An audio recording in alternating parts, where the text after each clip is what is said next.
All right, it's spring break right now for many local students, and some schools are taking steps so students do not return to the classroom with COVID-19. Fox 5 legal analyst Wendy Patrick joining us now. Oh, this is going to get complicated, Wendy. That's right, Shelley. So you can already see why it gets complicated. I mean, some of these students have had one of the toughest years of their life, not being able to socialize and spend time with friends, learning at home. Here comes spring break, and schools are asking, well, should we let them go?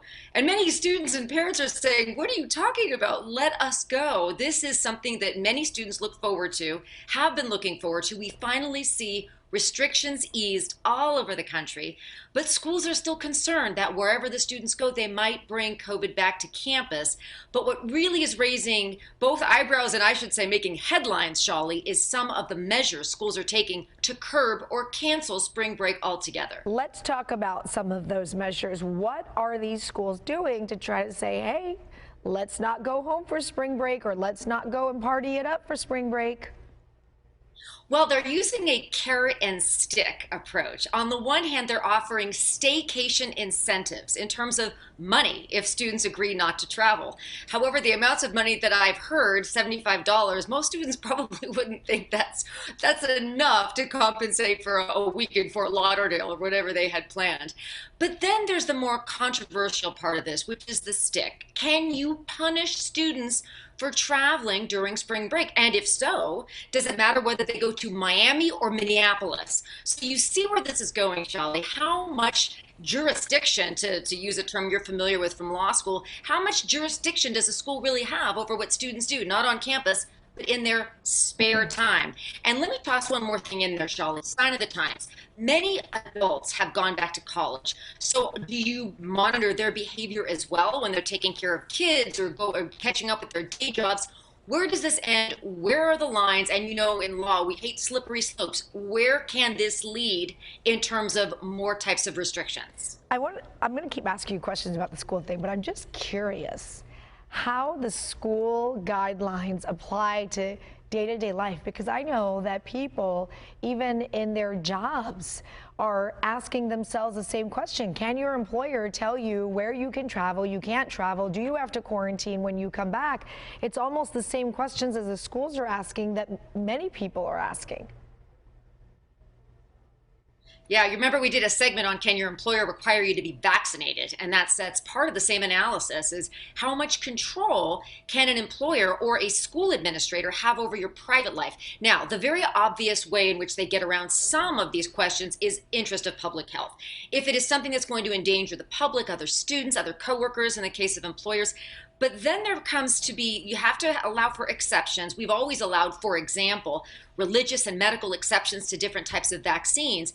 But we're talking here in terms of spring break travel restrictions. When can schools actually impose travel restrictions? Shawley, because they're recognizing they probably can't, that has led to them taking other measures, which are very unpopular, like replacing spring break with mental wellness days. One a week, not necessarily corresponding with a lack of exams or study time. So many students are saying that that is not an acceptable alternative.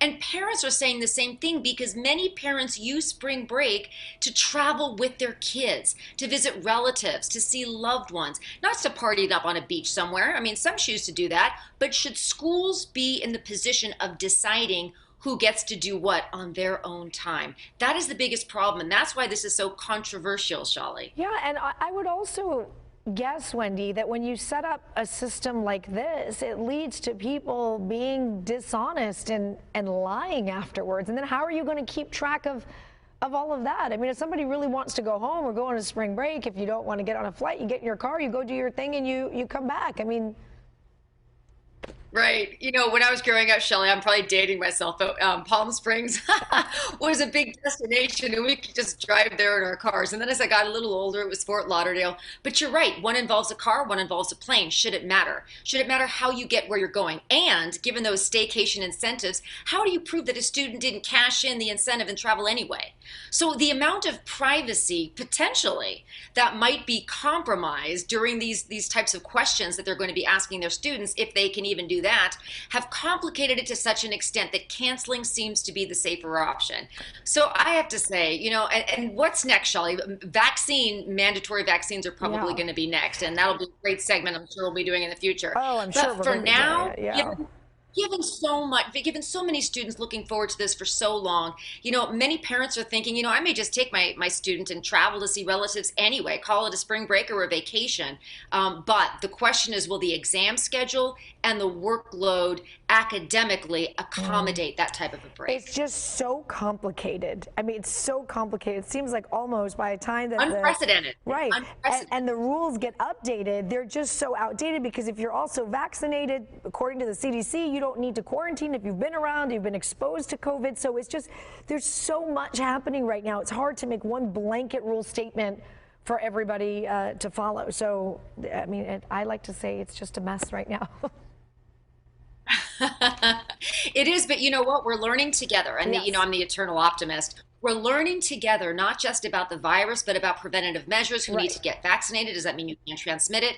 Each day that goes by, we learn more. That'll help us to create rules that are fair, that are enforceable, and that really are equitable to everybody involved. And I'll continue to be optimistic that as we move forward, that's where we're headed. Wendy Patrick, I always love speaking with you. Thank you. I like ending on a high note, so there you go.